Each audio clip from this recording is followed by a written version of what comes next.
Hello everyone, good morning. आप सभी का ब्रिलियंट एकेडमी के ऑनलाइन सेशन में स्वागत है। जैसा कि हम लोग टारगेट सिलेक्शन बैच की क्लासेस डिस्कस कर रहे हैं और हमारा टारगेट है 2022 में आपको सिलेक्शन दिलाने का। Maths A to Z revision class होगी। इसमें 2022 के आए हुए प्रश्नों का कलेक्शन होगा जो हम आपको प्रोवाइड कर रहे हैं। जो लगातार क्लासेस चल रही हैं उसका टारगेट सिर्फ यही है कि 2022 में आपका सिलेक्शन कराया जाए, आपको जॉब दिलाई जाए। तो ये मैथ्स का A to Z revision batch होगा जिसमें जितने भी अभी तक पेपर हुए हैं वो PCS हो, लोअर PCS हो, IS हो, SSC हो, बैंक हो, रेलवे हो, UPP हो, UPSI हो या UPSSC का कोई भी पेपर हुआ हो, उन सारे पेपर के 2022 में जो प्रश्न आए हैं उन सारे प्रश्नों को आपके रिवीजन क्लास में आपको प्रोवाइड किया जाएगा। अगर प्रीवियस ईयर पेपर से कोई भी प्रश्न आपके पेपर में आता है तो वो प्रश्न आपके पेपर का छूटना नहीं चाहिए। हमारा टारगेट है आपका सिलेक्शन। दूसरा टारगेट है प्रीवियस ईयर पेपर के जितने बेहतरीन से बेहतरीन प्रश्न हो वो आपको क्लास में प्रोवाइड किया जाए। मेरा मेन टारगेट है रिवीजन क्लास में यही। रिवीजन क्लास का सिर्फ एक ही उद्देश्य है कि आप पढ़ते हो चैप्टर वाइज। चैप्टर वाइज पढ़ने से सिलेक्शन नहीं होता है, सिलेक्शन होता है रिवीजन करने से, प्रैक्टिस करने से। जितना ज़्यादा हम रिवीजन करेंगे, जितना ज़्यादा हम प्रैक्टिस करेंगे, उतना ही ज़्यादा वो चैप्टर हमको क्लियर होता चला जाएगा। सारे के सारे चैप्टर के प्रश्न जब हम लोग रोज़ पढ़ेंगे तो हमारा माइंड भी फास्टली वर्क करेगा, जिससे हमें सिलेक्शन पाने में होने वाली जो बाधाएं हैं उनसे मुक्ति मिलेगी। समझ गए बात को?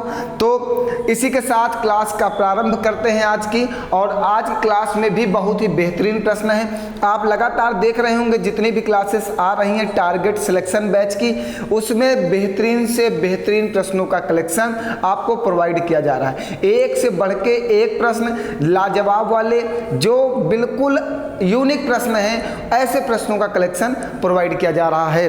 तो ना थके अभी पैर, ना थके अभी पैर, ना अभी हिम्मत हारी है। ना थके अभी पैर, ना अभी हिम्मत हारी है, हौसला है जिंदगी में कुछ कर दिखाने का। ना थके अभी पैर, ना अभी हिम्मत हारी है, हौसला है जिंदगी में कुछ कर दिखाने का, हौसला है जिंदगी में कुछ कर दिखाने का, इसलिए अभी सफर जारी है, इसलिए सफर जारी है। ये सफर तब तक जारी रहेगा जब तक हम आपको जॉब नहीं दिला देते। आपका सफर तब तक जारी रहेगा जब तक आपको जॉब मिल नहीं जाती। ये जो टारगेट सिलेक्शन है 2022 का जो चल रहा है, इसमें सच में आप विश्वास करो, जब आप पेपर देने जाओगे तो 101% गारंटी लेता हूं कि इस टारगेट सिलेक्शन बैच के रिवीजन क्लास का जो भी प्रश्न होगा ज्यादा से ज्यादा वहां पे पूछा जाएगा। ये गारंटी है। आप एक बार जाएंगे, पेपर जब देंगे तो आप समझ पाएंगे कि हाँ, ये जो टारगेट सिलेक्शन की रिवीजन क्लास चलाई जा रही थी इससे आपको कितना प्रॉफिट हुआ, अभी आप नहीं समझ पाओगे। चलिए फिर प्रारंभ करते हैं टारगेट सिलेक्शन की। ये सभी पेपर के लिए इंपॉर्टेंट होगा फॉर ऑल कॉम्पिटिटिव एग्जाम्स। ये सभी पेपर के लिए महत्वपूर्ण होगा। आप SSC की तैयारी करते हो, बैंक की तैयारी करते हो, लोअर PCS की करते हो, PCS की करते हो, IS की करते हो, जहाँ पे CSAT आता है, CSAT के भी प्रश्न इसमें लिए जाएंगे। बैंक, SSC, रेलवे, UPSSC जो भी तैयारी करते हो सारे कंपटीशन के लिए महत्वपूर्ण क्लास होगी। चलिए फिर स्टार्ट करते हैं। और पहला प्रश्न हमारे साथ जुड़ चुका है। बेहतरीन प्रश्नों का कलेक्शन आज हमारे साथ है। एक एक प्रश्न को बिल्कुल बेहतरीन तरीके से समझेंगे, एक एक लैंग्वेज को क्लियर करेंगे। पेपर में हमारे जो डाउट्स हैं वो यही क्लियर होने चाहिए।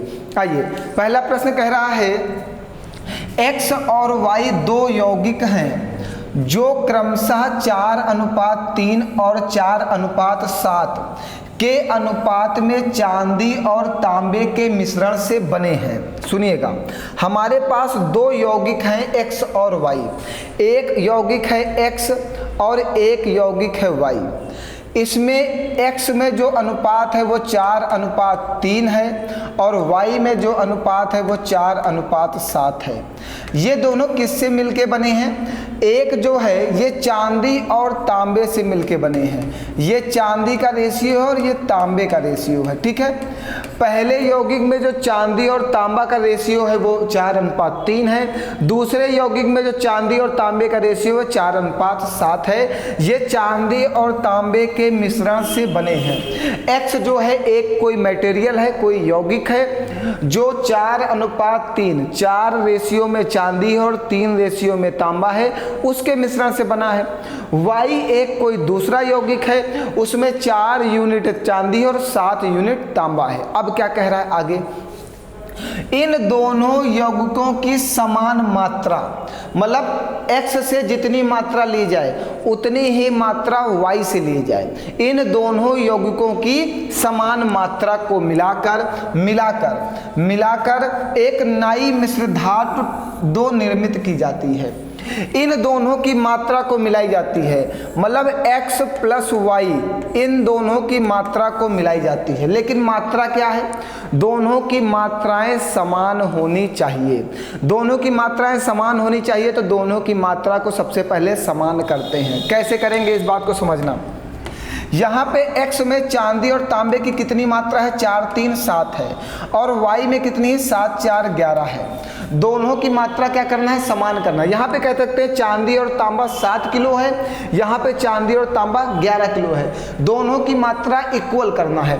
तो अगर यहाँ से 11 से गुणा कर दिया जाए तो ये 77 किलो हो जाएगा, और यहाँ 7 से गुणा कर दिया जाए तो ये भी 77 किलो हो जाएगा। दोनों की मात्रा समान हो गई। तो अब समझिएगा भैया, आपने 11 से मल्टीप्लाई किया, तो 11 से जब मल्टीप्लाई किया तो 11 का मल्टीप्लाई 4 में करोगे तो X में 11 का मल्टीप्लाई 4 में करो, 11 चौको 44 रेशियो, 11 तिहाई 33। Y में करो 7 का मल्टीप्लाई 7 चौको 28, 7 सते 49। अब इन दोनों को मिला दो, X प्लस Y मिला दो। 9, 3, 12 का 2 हाथ से लगेगा 1, 4, 3, 7, 1, 8, 8, 4, 12 का 2 हाथ से लगेगा 1, 4, 2, 6, 1, 7।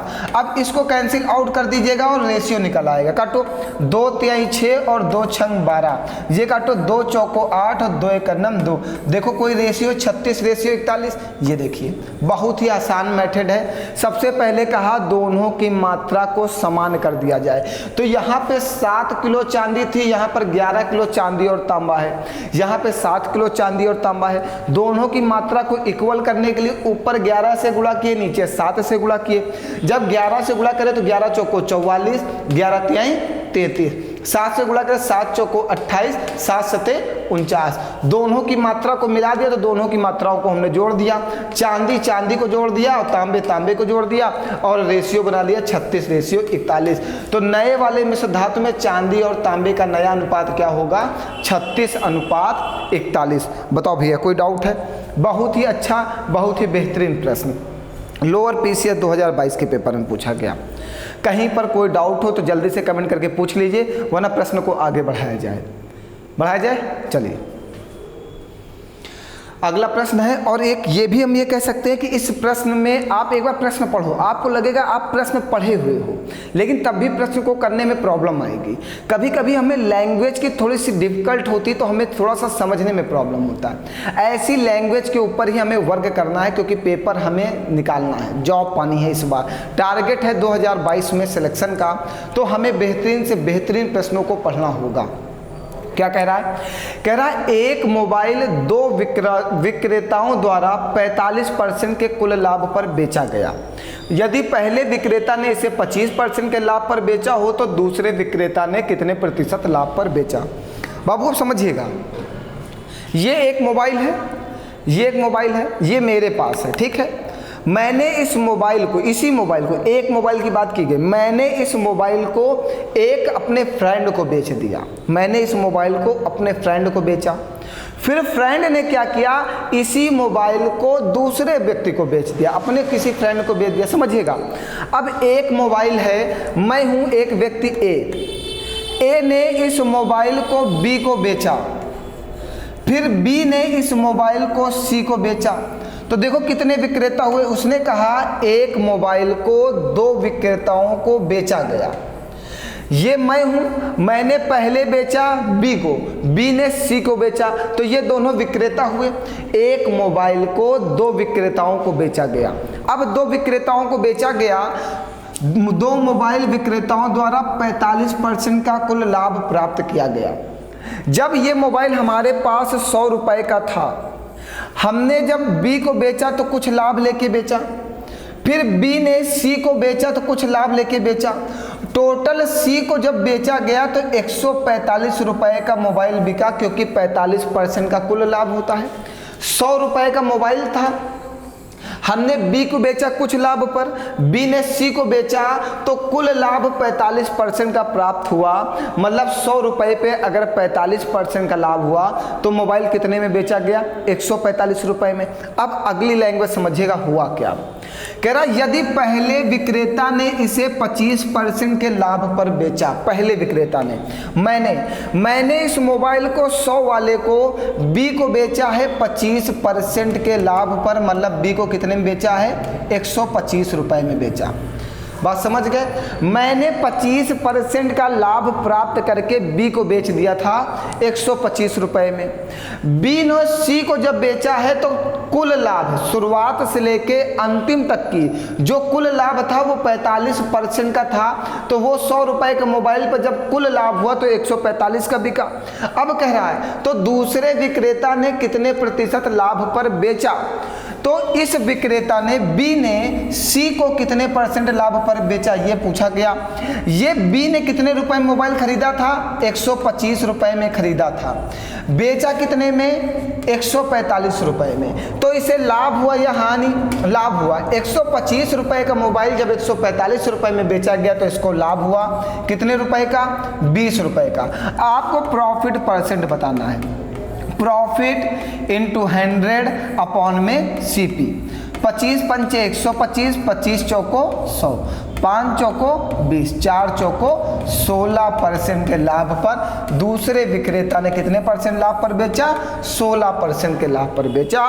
तब कुल लाभ 45% का प्राप्त हुआ। बहुत ही गजब का प्रश्न है, मतलब बहुत ही अच्छा है। ऐसा प्रश्न आप पहली बार देखने को मिला होगा आपको, मैं गारंटी लेता हूं ऐसा प्रश्न आपको अभी तक देखने को मिला ही नहीं होगा। हमने बहुत सारे प्रश्न पढ़े हैं ऑनलाइन ऑफलाइन क्लास में, लेकिन इस तरह का प्रश्न मुझे पहली बार ही देखने को मिला है, तो आपको भी पहली बार ही देखने को मिला होगा। बहुत ही लाजवाब, मोस्ट इम्पॉर्टेंट प्रश्न फॉर 2022 CGL, SSC CGL के पेपर के लिए बहुत ही ज़्यादा इम्पॉर्टेंट प्रश्न है। बताइए कोई डाउट है? बच्चों को एक कन्फ्यूजन हो रही है कि सर यहाँ पे 145 क्यों किया गया? भैया यहाँ की लैंग्वेज आप समझिएगा, थोड़ा सा इस जगह की बात को समझिएगा, इस जगह की लैंग्वेज समझिए। कह रहा एक मोबाइल दो विक्रेताओं को द्वारा, एक मोबाइल जो है दो विक्रेताओं के द्वारा कुल 45% के लाभ पर बेचा गया। हमने कहा एक मोबाइल हमने 100 रुपए का खरीदा है, ये इसका पहला विक्रेता हुआ, ये इसका दूसरा विक्रेता हुआ। जब इस मोबाइल को कुल लाभ पर बेचा गया 45% के लाभ पर, तो 100 रुपए के मोबाइल पे जब कुल लाभ हुआ, कुल लाभ तो 45% का हुआ, मतलब वस्तु को 145 रुपए में बेची गई है। आप समझ पाए? क्योंकि दोनों विक्रेताओं के बाद का लाभ बताया गया है। कह रहा शुरुआत से लेके अंतिम तक की जब आप मोबाइल बिकता चला गया है तो टोटल जो लाभ हुआ था वो 45% का हुआ था। तो 100 रुपए के मोबाइल पे अगर 45% का लाभ हुआ तो मोबाइल कितने में बेचा गया होगा? 145 रुपए में। अब क्लियर हुई? क्लियर हो गया? चलिए आगे बढ़ा जाए फिर। आइए, ये भी एक आसान प्रश्न है, 50 बार मैं पढ़ा चुका हूँ। मुझे तो लगता होगा कम से कम आप 50 बार इस तरह के प्रश्न पढ़ चुके होंगे। अब ऐसे प्रश्न करने में मुझे तो नहीं लगता कि आपको कोई कन्फ्यूजन होना चाहिए। जितने बच्चे हमारे साथ रेगुलर क्लास में जुड़े हुए हैं ऑफलाइन और ऑनलाइन में, उन्हें ऐसे प्रश्नों में भी 1 भी % की प्रॉब्लम नहीं आनी चाहिए। मुझे ऐसी आशा है और विश्वास है, क्योंकि आप बिल्कुल जितने बच्चे रेगुलर जुड़े हुए हैं उन्हें तो प्रॉब्लम होनी ही नहीं चाहिए। चलिए बताया जाए। जीडी 2022 में पूछा गया, जीडी के ऐसे पेपरों में बहुत प्रश्न आए हैं। ठीक, आइए। कह रहा दो धनात्मक संख्याओं के लासा और मासा का गुणनफल इतना है। ठीक है, दो धनात्मक संख्याओं के लासा और मासा का गुणनफल 72 है। कोई बात नहीं, 72 है, बहुत अच्छी बात है। इन संख्याओं में 6 का अंतर है। हमने संख्या कहा पहली a है और दूसरी b है, यही तो कहा दो धनात्मक संख्याओं। हमने कहा दो धनात्मक संख्या, एक a है दूसरी b है, इनके लासा और मासा का गुणनफल 72 है। इन संख्याओं में 6 का अंतर है। इन संख्याओं में जो अंतर है वो किसका है? 6 का। संख्याओं का योग क्या होगा?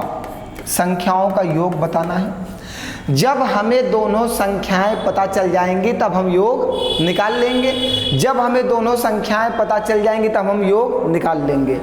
आपने एक फॉर्मूला पढ़ा है, लासा गुणे मासा बराबर में पहली संख्या गुणे दूसरी संख्या, ये पढ़ा है ना। लासा और मासा का गुणनफल कितना है? 72 बराबर में पहली संख्या गुणे दूसरी संख्या। 72 को आप दो भागों में तोड़ दो, 12 छंग 72 और लिखो a पहली b दूसरी, ये लिख सकते हो। ये कह सकते हो कि a का मान यहाँ पर 12 है और b का मान यहाँ पे 6 है। a का मान कितना है बेटा? 12 और b का मान कितना है? 6। हमने कंपैरिजन कर लिया। उसने कहा a और b का अंतर 6 है, तो 12 और 6 का अंतर 6 है। अगर जब इक्वेशन में वैल्यू पुट करने पर इक्वेशन सेटिस्फाई हो जाए, उसने कहा a और b का अंतर 6 है, तो a का मान 12 है, b का मान 6 है। जब दोनों का अंतर लिया जाए तो अंतर 6 आ रहा है, इसका मतलब इक्वेशन सेटिस्फाई है। और जब इक्वेशन सेटिस्फाई होता है तो हमारे द्वारा दी गई वैल्यू सही होती है। मतलब a का कितना है? 12, b का कितना है? 6, तो आंसर कितना आएगा? 18। बताइए, कोई डाउट है? बहुत ही आसान, बहुत ही शानदार और लाजवाब प्रश्न है। ऐसे प्रश्न आपको अप्रॉक्स पेपर में देखने को मिलेंगे 100%। ये प्रश्न पूछे ही जाते हैं, बहुत ही ज़्यादा इम्पोर्टेंट प्रश्न है। ऐसा कोई पेपर नहीं होता जहां ये आपको देखने को ना मिले, चाहे वो एसएससी का हो, बैंक का हो, रेलवे का हो, यूपीएससी का हो, एनी अदर पेपर, कोई भी पेपर हो, सब जगह ऐसे प्रश्न आपको देखने को मिलेंगे। इस प्रश्न का सबसे आसान और सबसे शानदार तरीका यही है कि इक्वेशंस को सेटिस्फाई करा के a और b की वैल्यू निकाल ली जाए, उसके बाद आंसर बता दिया जाए। ठीक, इसके लिए ये वाला फार्मूला इंपॉर्टेंट है, लासा गुणे मासा बराबर पहली संख्या गुणे दूसरी संख्या। आगे बढ़ाया जाए, चलिए आइए अगला। ये प्रश्न में थोड़ा सा मिस्टेक था, इसको सही कराना पड़ा है। ये लिखा है 8 की पावर 12 गुणे 64 की पावर a गुणे 40 की पावर 24 गुणे 25 की पावर 13 बराबर में 40 की पावर 5। 40 की पावर 5 है, 40 की पावर 50। अब समझिएगा, इसको हम लिख क्या सकते हैं, इस बात को समझिएगा। जैसे ये 8 है तो 8 को हम 2 की पावर 3 की पावर 12 लिख सकते हैं। जैसे ये 64 है, 64 को हम 2 की पावर 6 की पावर a लिख सकते हैं। ये 40 है, ये 40 है, 40 को आप लिख सकते हो 5 8 40 की पावर 24, सुनते जाइएगा, गुणे ये 25 की पावर 13, इसको आप लिख सकते हो 5 की पावर 2 की पावर 13, और ये 40 है, इसको आप लिख देना 5 8 40 की पावर 50। यहाँ तक की कोई डाउट है? बिल्कुल आसान है। 8 को 2 की पावर 3, 2 की पावर 3 का मतलब 2 दूना 4 दूना 8। 64 को 2 की पावर 6, 2 को 6 बार जब मल्टीप्लाई करोगे तो 64 आएगा।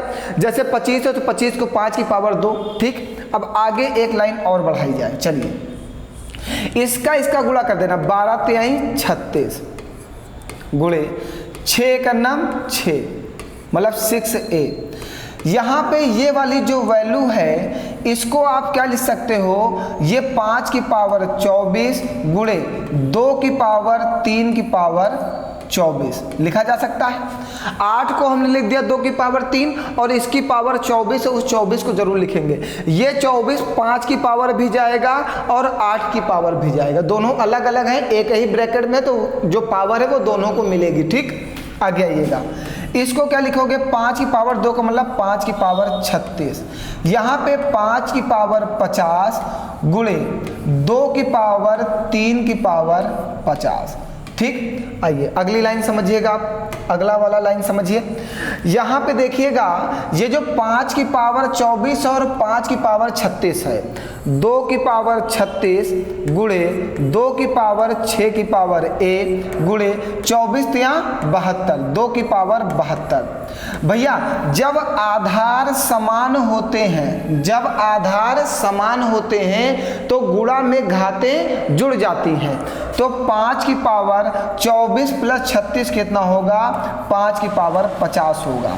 24 प्लस 36 कितना होगा, 5 की। जब आधार समान हो तो गुणा में घातें जुड़ जाती हैं। बराबर में 5 की पावर 50 गुणे 2 की पावर 150। ये 5 की पावर 50 और 5 की पावर 50 कैंसिल आउट हो जाएगा। अब यहाँ पे देखिएगा, यहाँ पे आधार समान है तो गुणा करने पर घातें क्या हो जाएंगी, जुड़ जाएंगी। तो 2 की पावर 72 और 36 108 प्लस का 6a इक्वल टू में 2 की पावर 150। और जब बराबर में हो तो हम लोग घातों की तुलना करते हैं। जब आधार दोनों बराबर में हो तो घातों की तुलना कर लेते हैं। तो जब घातों की तुलना करोगे तो 108 प्लस 6a बराबर 50, 150।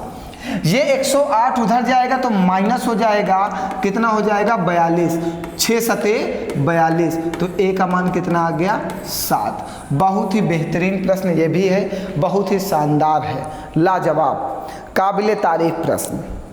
जितनी ज़्यादा तारीफ की जाए ऐसे प्रश्नों की उतनी ही ज़्यादा कम है। ये प्रश्न आपका लोअर पीसीएस 2022 के पेपर में आया है। बताइए अगर हम लोग ऐसे पेपरों पे चर्चा नहीं करेंगे तो ऐसे प्रश्न हम कैसे लगा पाएंगे पेपर में जाके, क्योंकि ये अगर लोअर पीसीएस में आया है तो ये एसएससी में, यूपी में किसी भी पेपर में रिपीट हो सकता है।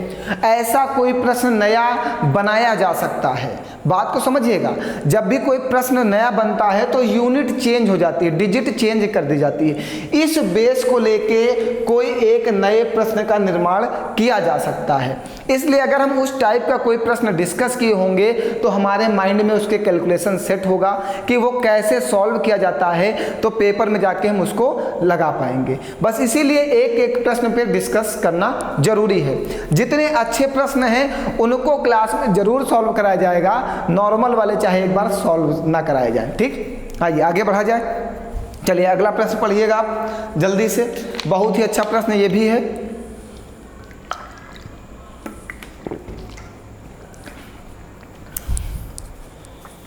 ये तो मैं कम से कम 51 बार आपको करा चुका हूँगा।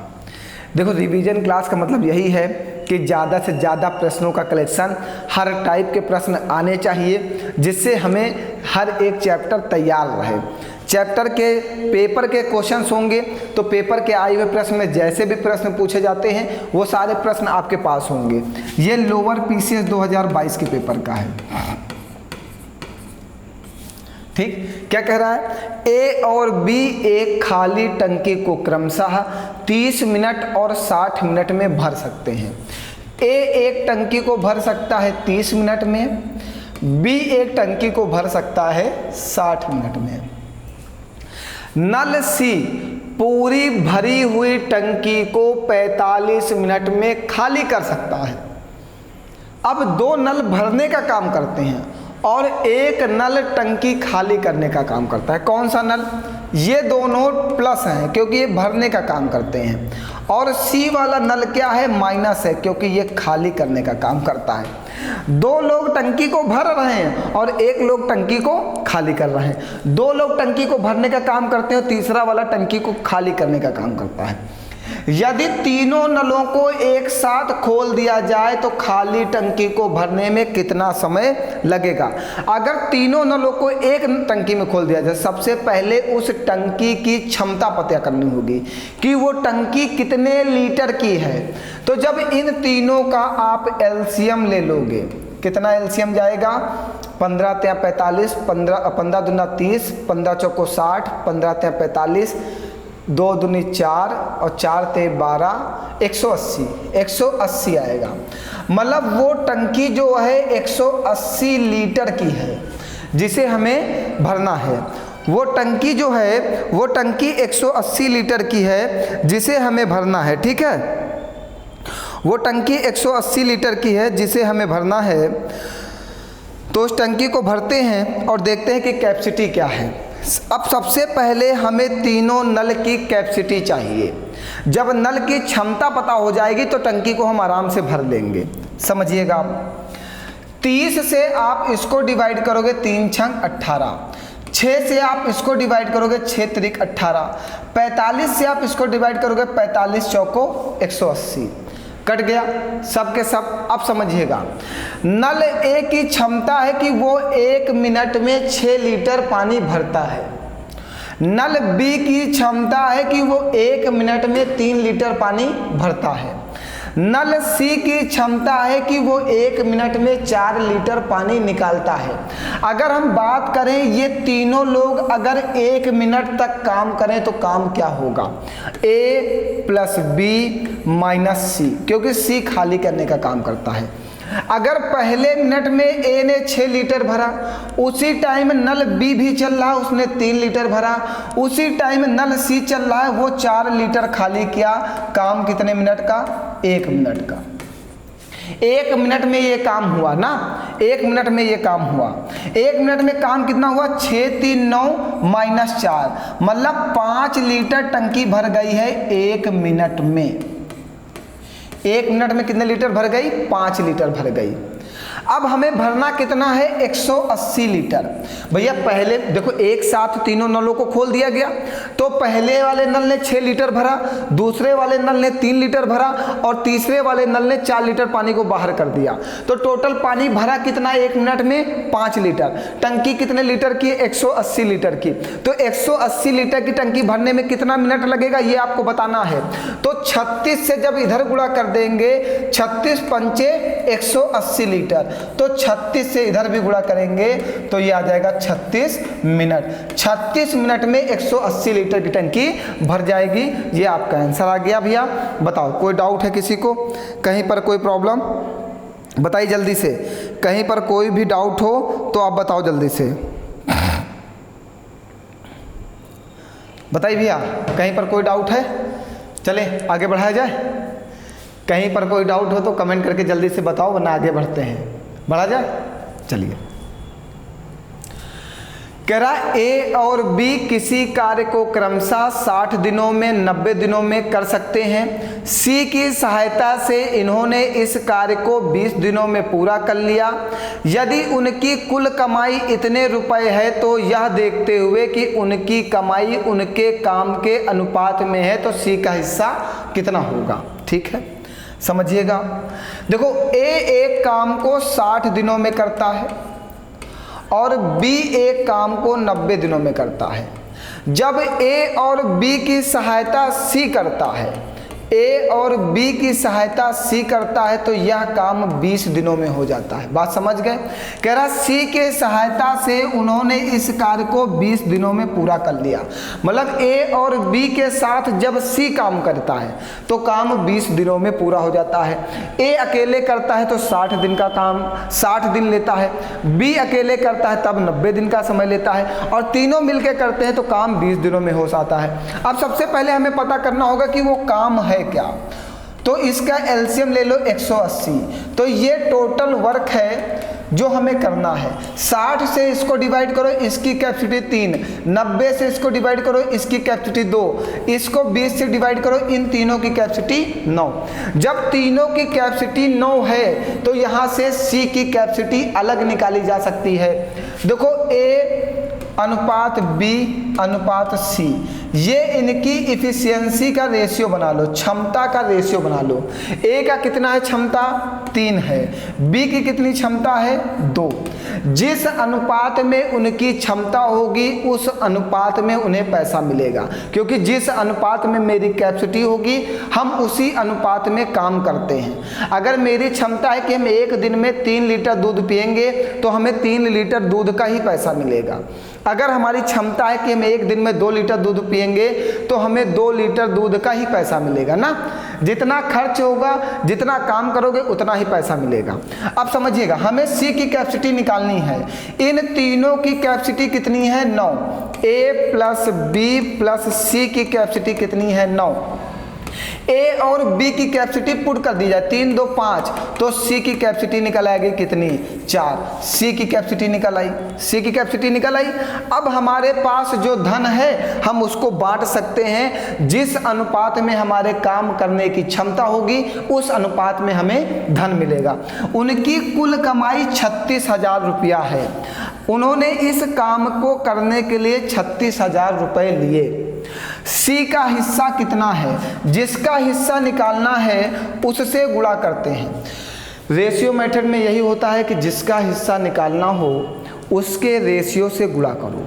ठीक, जिसका हिस्सा सी का हिस्सा निकालना तो सी के रेशियो से गुणा करेंगे और टोटल के योग से डिवाइड करेंगे। 4 3 7 2 9, 9 से डिवाइड करेंगे तो 9 से डिवाइड कर 9 चौको 36, तो सी का हिस्सा कितना आ गया 16,000 है ऑप्शन में। ये देखिए 16,000।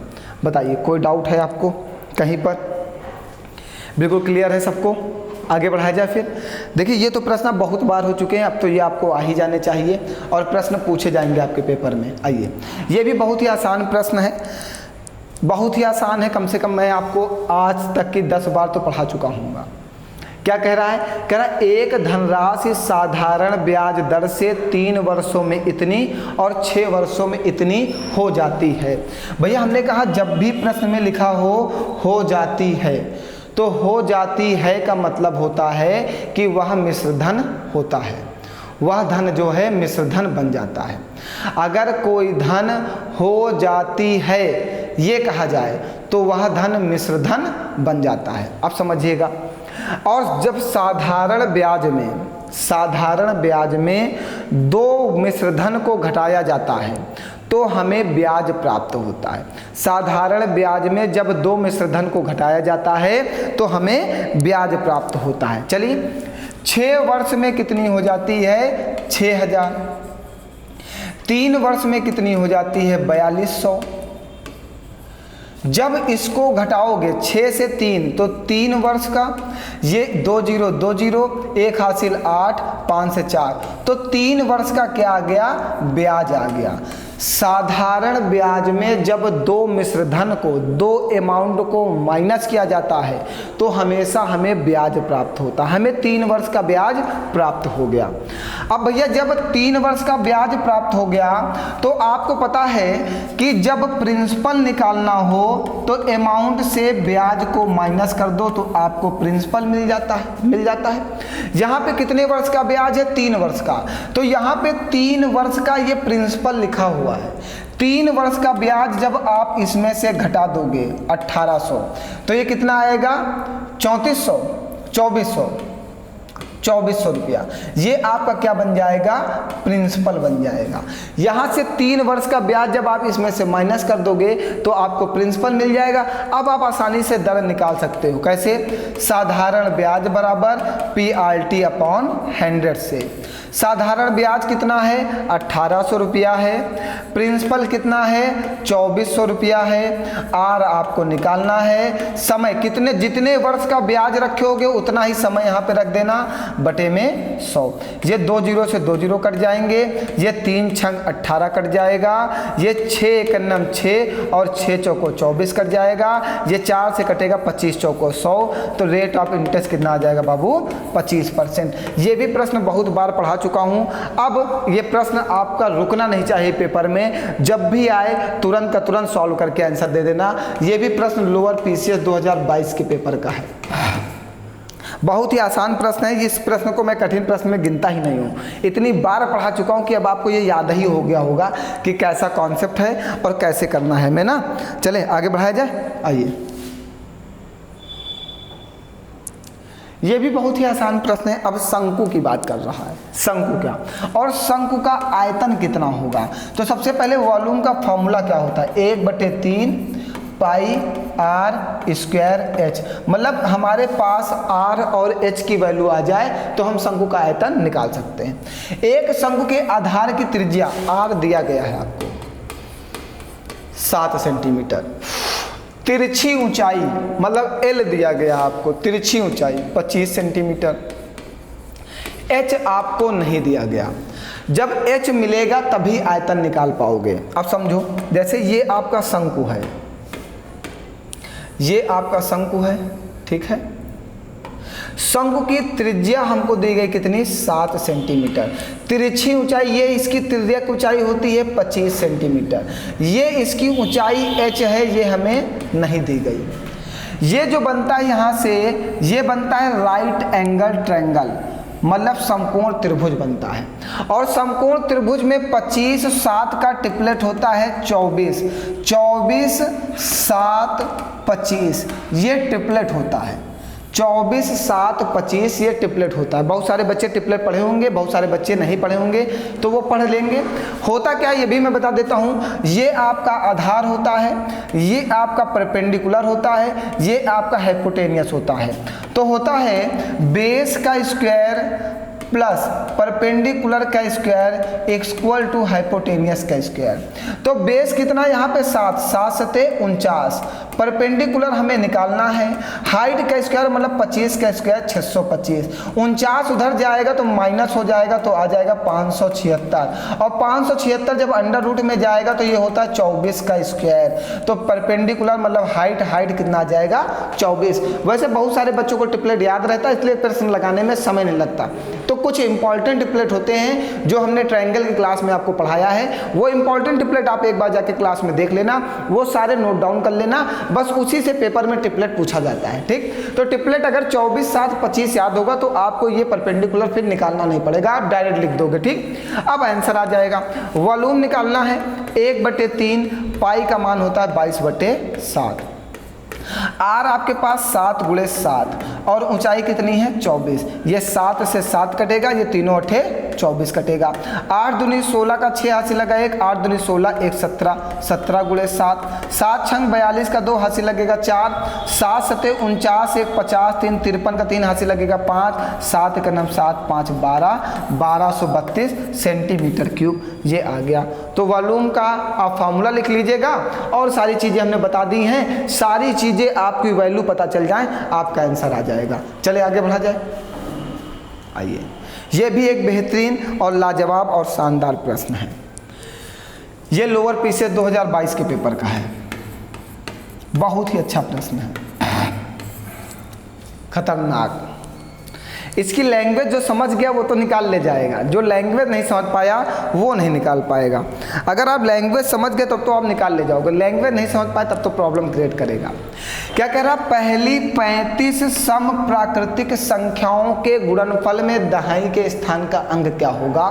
मतलब हमें जो बताना है, first 35 even natural numbers the digit at the 10th place, दहाई के स्थान का अंक बताना है। अब भैया मेरी बात को समझिएगा, जैसे हमने लिखा 2 × 10 × 10 × 10, इसका हमने कहा गुणा करो, तो यहाँ पे कितने जीरो हैं, 1 2 3, जितने जीरो होते हैं उनको पीछे लिख देते हैं और गुणा कर देते हैं, 2 × 2, यही तो होता है।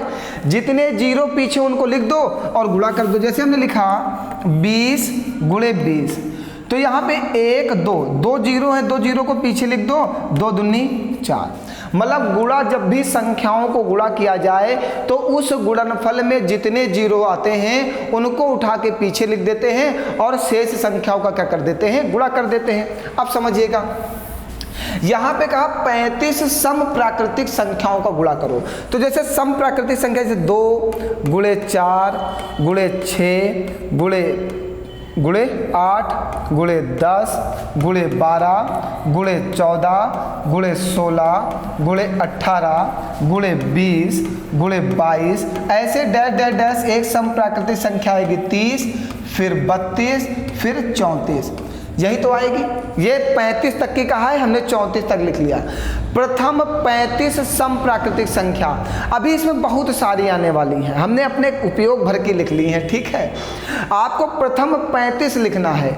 अभी हमने लिखी कितनी, 1 2 3 4 5 6 7 8 9 10 11 12 13 14, अभी तो इसमें और आएंगे कितनी, 21 संख्याएं। पूरी लिखने की जरूरत ही नहीं है, हमें जहां तक जरूरत हमने वहां तक लिख लिया। हमने कहा कि जैसे यहाँ पे 10 है, एक जीरो आएगा गुणा करने पर, ये दूसरा जीरो, ये तीसरा जीरो, तो जब हम इन सभी संख्याओं का गुणा करेंगे तो ये 3 जीरो जो है वो तो आएंगे ही आएंगे। अभी इसमें एक 40 होगा, फिर 50 होगा, ऐसे बहुत सारे जीरो पीछे बढ़ जाएंगे ना। तो हमने अपने उपयोग भर के लिख लिए, एक जीरो यहाँ पे, 2 3, 3 जीरो है तो गुणा करने पर 3 जीरो आएगा, तो इकाई दहाई, दहाई के स्थान पे क्या आएगा, जीरो ही आएगा। बस यही बताना था आपको। जब भी संख्याओं का मल्टीप्लाई किया जाए तो उस गुणनफल में जितने शून्य होंगे वो गुणनफल के अंत में चले जाते हैं, सबसे लास्ट में चले जाते हैं। तो इस गुणनफल में 3 शून्य तो यहीं पे है, तो 3 शून्य तो सबसे लास्ट में जाने ही जाना है। तो अभी तो शून्य और आएंगे क्योंकि उसने प्रथम 35 सम संख्या की बात किया है। अभी हमने सिर्फ 14 लिखा, अभी 21 संख्याएं और लिख सकते हो, तो बहुत सारे जीरो पीछे जाएंगे। अभी कम से कम 4-5 जीरो और मिलेंगे आपको। तो जब 4-5 जीरो मिलेंगे, इसके पीछे कितने भी जीरो मिले तो इकाई दहाई, दहाई के स्थान पे तो जीरो ही आएगा। ठीक, बात क्लियर हो गई। चलिए आगे बढ़ा जाए। आइए, ये भी एक अच्छा प्रश्न है, थोड़ा सा लाजवाब कह सकते हैं, थोड़ा सा समझिएगा क्या कह रहा है। दिखाई दे रहा है ना। चलिए, कह रहा यदि किसी बिल पर 30% की छूट और 20% की 2 क्रमागत छूट के बीच का अंतर इतने रुपए, तो बिल की राशि क्या है। हमेशा जब भी राशि होगी तो राशि हमेशा 100% पर होगी, ठीक है। हमेशा राशि क्या होती, 100% होगी। आपकी आय हो, कॉलेज के विद्यार्थी हो, कोई संख्या हो, किसी गांव के नागरिक हो, किसी गांव के महिलाओं की संख्या हो, सब हमेशा 100% होता है, ठीक है। उसको 100% ही माना जाता है। तो राशि है, धन है, तो 100% होगा, ठीक। कह रहा यदि किसी बिल पर 30% की छूट, पहली छूट जो है वो कितनी है, 30% की है। फिर आगे क्या कह रहा, और 20% की 2 क्रमागत छूट, जो दूसरी है 20% की 2 क्रमागत छूट है, 20% और 20%, इन दोनों के बीच का जो अंतर है वो कितने रुपया है, 42 रुपया। यही तो कहा।